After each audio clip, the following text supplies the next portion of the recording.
District میں سارے لوگوں کو الیکشن سے پہلے ٹرانسفر کیا گیا. نکلتی ہے ڈی سی کی طرف سے as administrator councillors and committees of district Anantnag. یہ خالی اننت ناگ میں نکلتا ہے اور کسی ڈسٹرکٹ میں نہیں نکلتی ہے یہ چٹھی.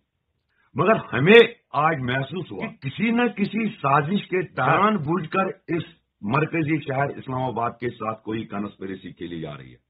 دوسرا، ایڈمنسٹریٹر بنا کے اے ڈی سی کی میٹنگ کے بعد اچانک ایک اے ڈی سی نکلتا ہے کچھ ٹیم لے کے، اور جہاں جہاں ہم نے ریہیبلیٹیٹ کرنے کی کوشش کی، چاہے اسٹریٹ وینڈرز کو، چاہے آوارہ گاڑیوں کو، ان کو دھمکایا گیا کہ اگر آپ نے یہاں سے یہ گاڑیاں نہیں ہٹائی، اور انہوں نے جب پوچھا ہم کہاں گاڑیاں لیں گے، انہوں نے کہا ہم تو سڑک پر رکھتے تھے، ٹریفک آپ کا کھولنے کے لیے ہم یہاں پر آئے. بولا آپ کو جہاں مرضی ہے رکھو مگر یہاں رکھنے نہیں دیں گے. یہ تو ایک کانسپیرنسی ہے. یہ کون سی سازش ہے؟ یہ ہم سوال کر رہے ہیں.